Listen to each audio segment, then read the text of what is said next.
जय हिंद बच्चों, न्यू सृजन एकेडमी में आपका स्वागत है। आज की क्लास में हम पढ़ने वाले हैं व्यंजन संधि को।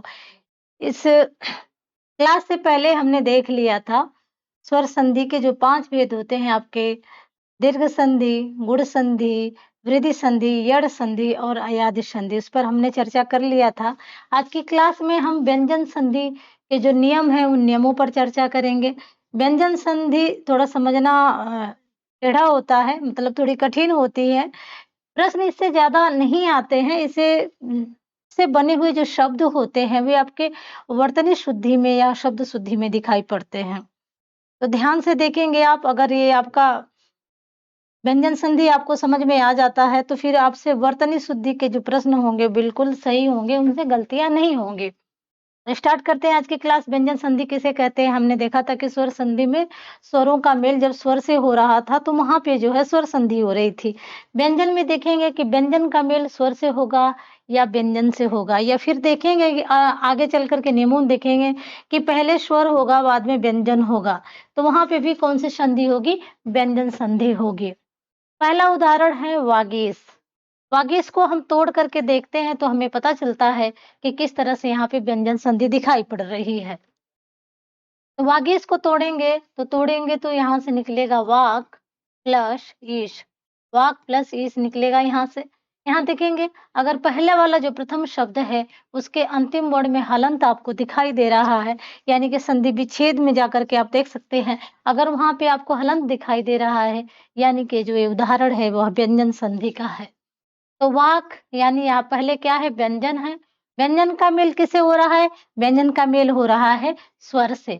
तो फिर यहाँ पे व्यंजन और स्वर का मेल हुआ, जो क है वह परिवर्तित होकर के ग हो गया, यानी अपने ही वर्ग के तीसरे वर्ण में ये परिवर्तित हो गया।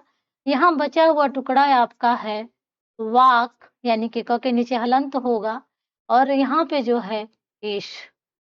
जब हम सबको एक जगह जोड़ेंगे तो वाक को जो सॉरी आपका क तो यहाँ से निकल चुका है, तो यहाँ रहेगा नहीं।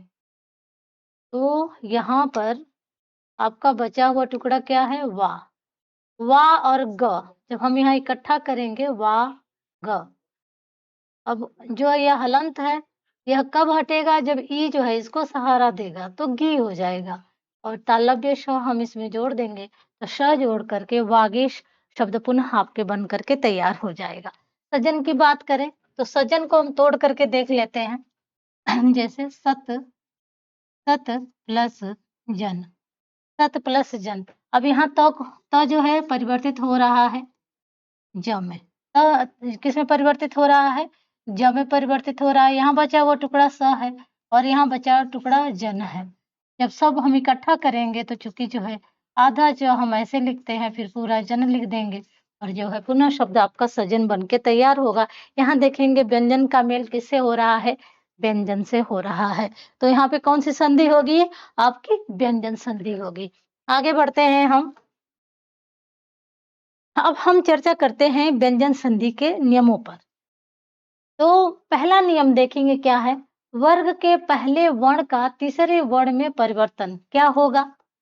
प्रत्येक वर्ग, प्रत्येक वर्ग जिसे आप जानते हैं वर्ग क्या है आपका? जैसे आपका क वर्ग है, क वर्ग में आपका क है, ख, ग, घ और अंग। यहाँ पे च, छ, ज, झ, ञ, ट, ठ, ड, ढ, ढ़, त, थ, द, ध और न। प, फ, ब, भ, म।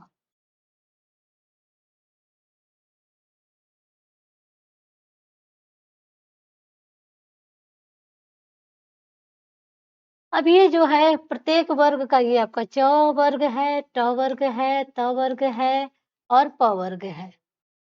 ये सारे वर्ग हैं आपके। अब प्रत्येक वर्ण का जो पहला वर्ण है किसमें परिवर्तित हो जाएगा? च जो है ज में परिवर्तित हो जाएगा, ट ड में परिवर्तित हो जाएगा, त द में परिवर्तित हो जाएगा और प जो है वह ब में परिवर्तित हो जाएगा। यही परिवर्तन होगा इस इस हेडिंग का यही मतलब है, वर्ग के पहले वर्ड का तीसरे वर्ग में परिवर्तन हो रहा है। कब होगा? यह परिवर्तन कब होगा? जब प्रत्येक वर्ग के प्रथम वर्ण का मेल स्वर से हो, या किसी भी वर्ग के तीसरे या चौथे वर्ण से हो, या फिर कोई अंतस्थ व्यंजन हो। अंतस्थ व्यंजन आपका होता है, अंतस्थ व्यंजन आपका होता है य, र, ल, य, र, ल, व। ये 4 जो होते हैं आपके अंतस्थ व्यंजन होते हैं। अब इस हिसाब से देखेंगे इसकी परिभाषा क्या हो रही है कि प्रत्येक वर्ग के प्रथम वर्ण का मेल किसी भी वर्ग के तीसरे चौथे वर्ण से या किसी स्वर से या फिर अंतस्थ व्यंजन से होने पर प्रत्येक वर्ग का प्रथम वर्ण अपने ही वर्ग के तृतीय वर्ण में परिवर्तित हो जाएगा।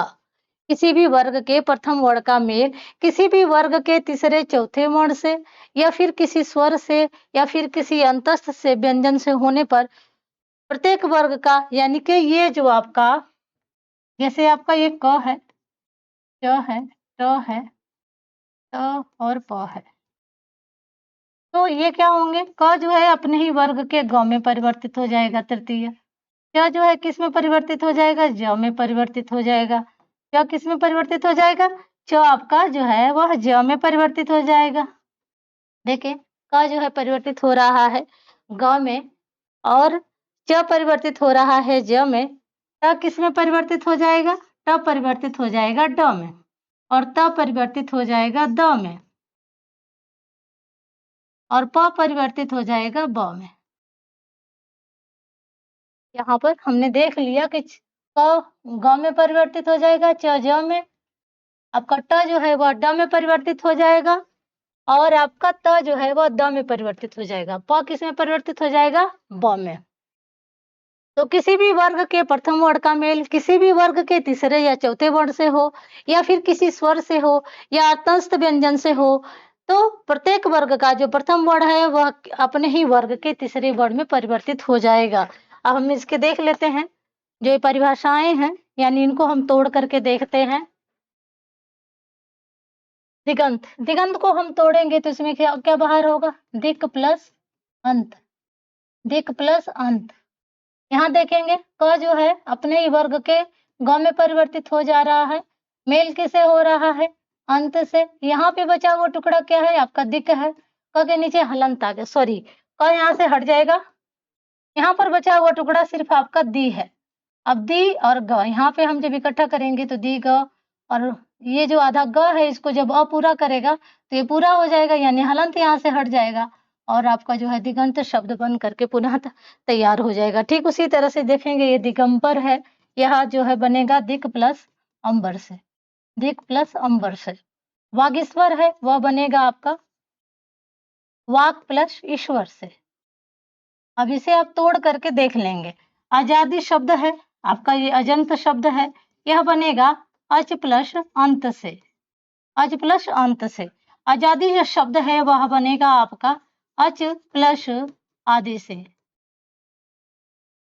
अच प्लस आदि से।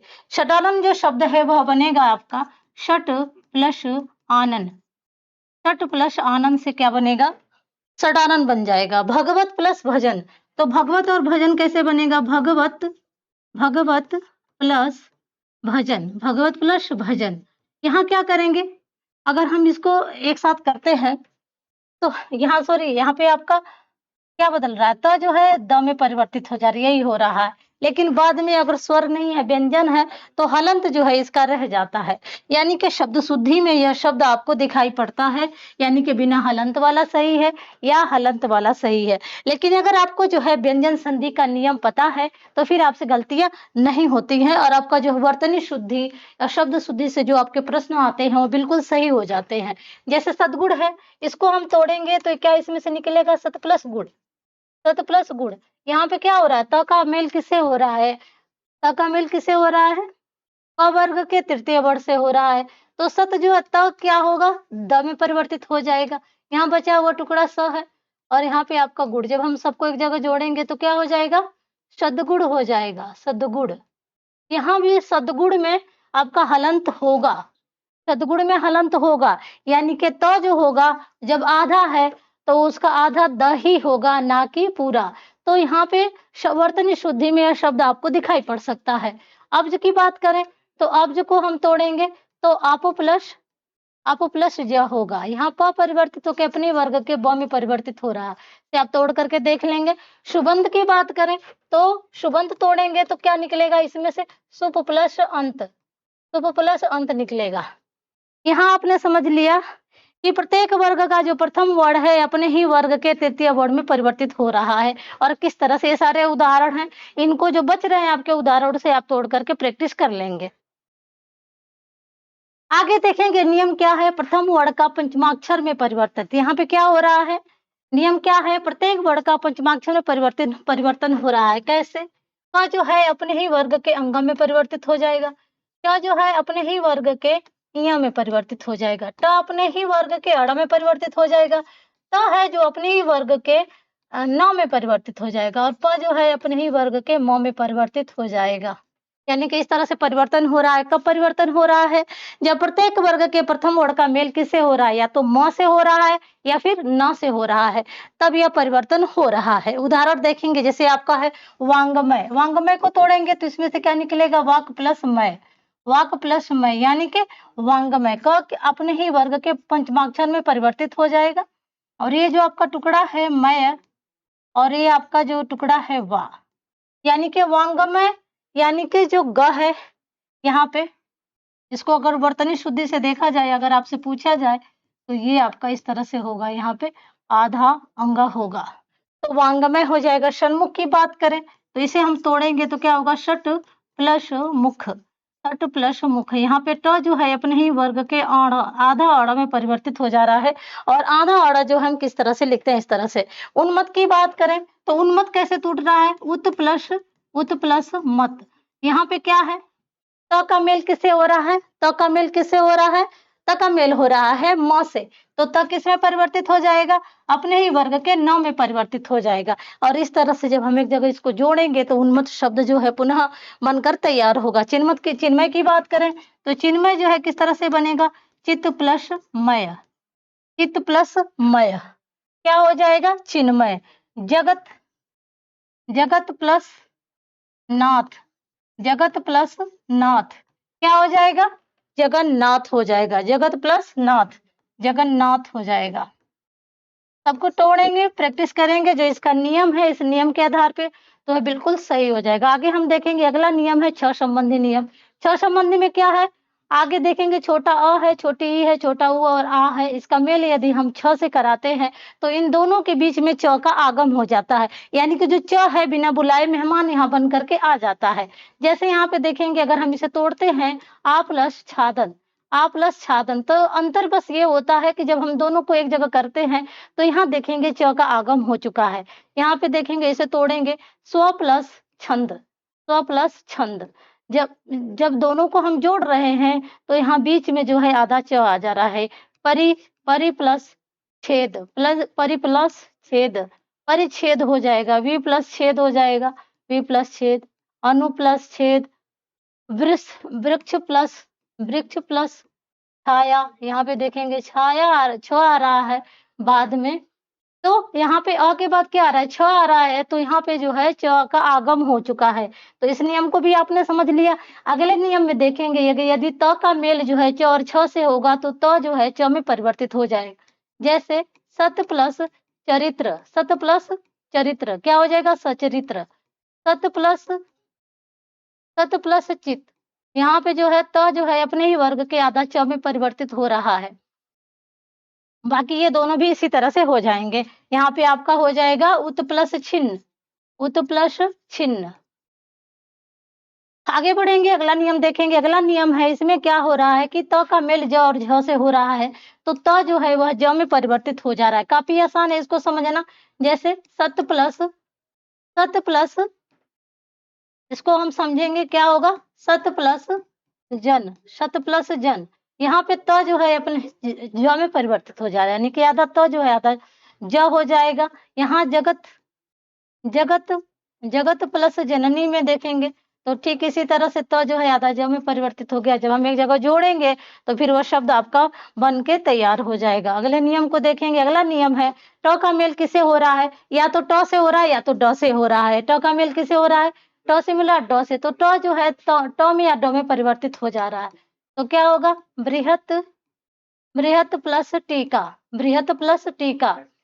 उसके बाद देखेंगे अगला है उत प्लस डयन, उत प्लस डयन। तो त जो है किस में परिवर्तित हो जा रहा है? ट में परिवर्तित हो रहा है। तो क्या हो जाएगा? उट, त यहाँ पे जो है ड में परिवर्तित हो रहा है। यहाँ पर जो त है वह ड में परिवर्तित हो रहा है और वो शब्द आपका बन जाएगा उड्डयन। यहाँ भी जो है आपका देखेंगे यहाँ पे हलंत होगा, बृहट्टिका में भी हलंत होगा क्योंकि बाद का जो ये शब्द हम जोड़ रहे हैं वहां पर स्वर नहीं है।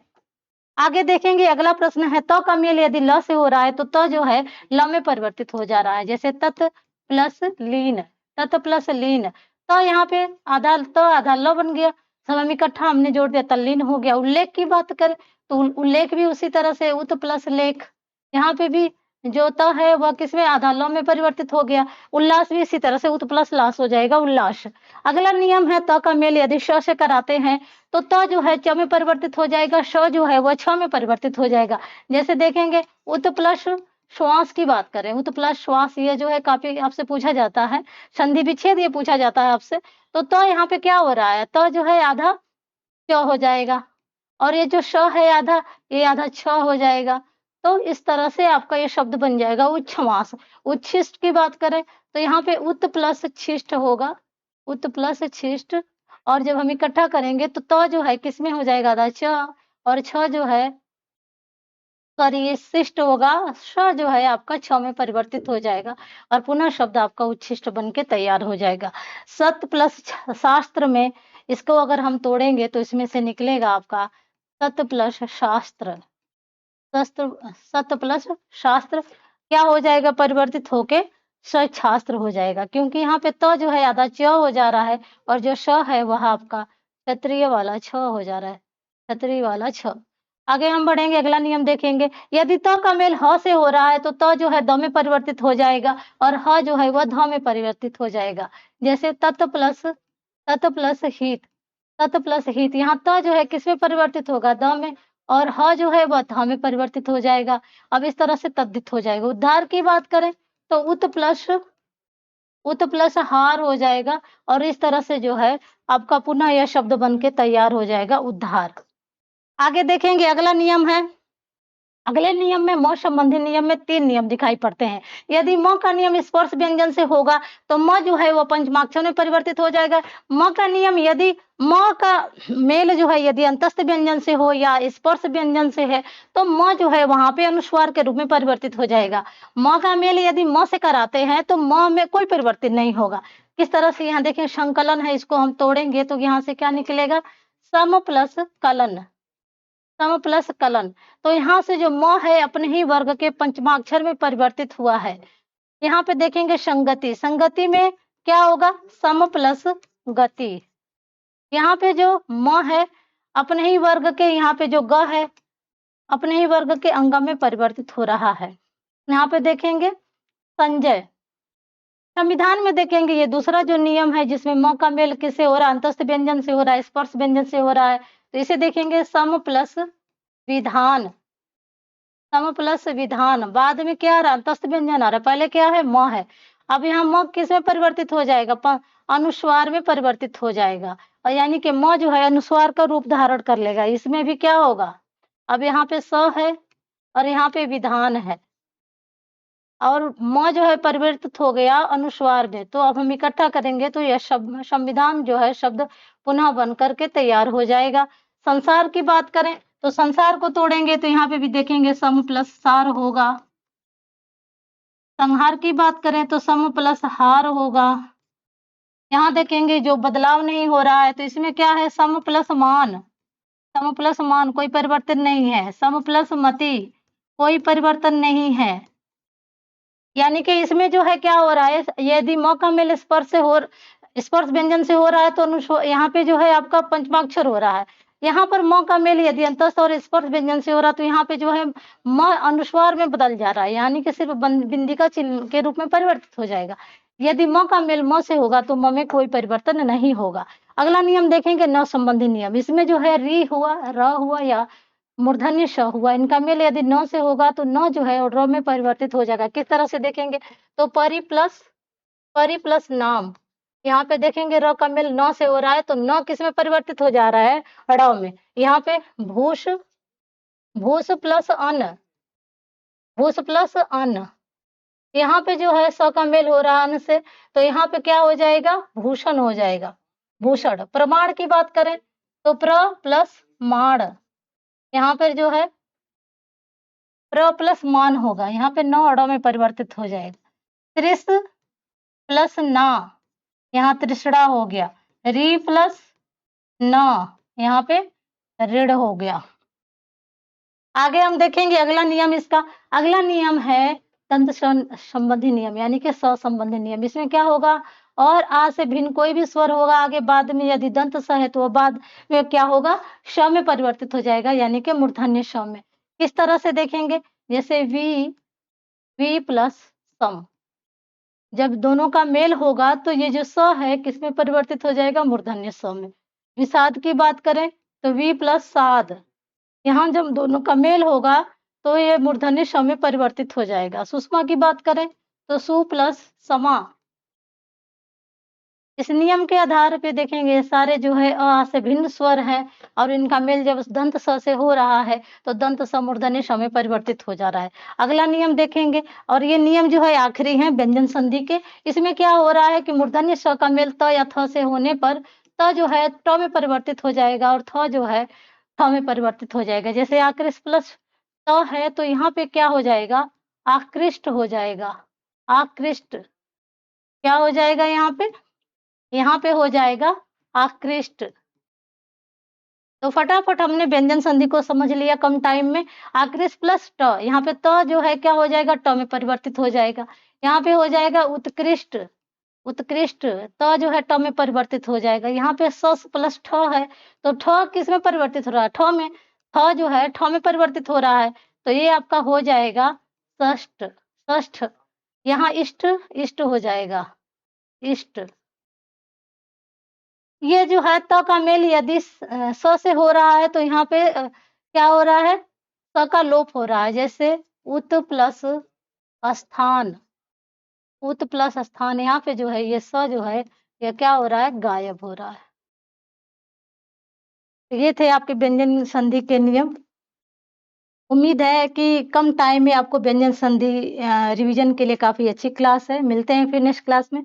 चैनल को सब्सक्राइब कर दें, लाइक कर दें, दोस्तों में ज़्यादा से ज़्यादा शेयर कर दें। Thank you students.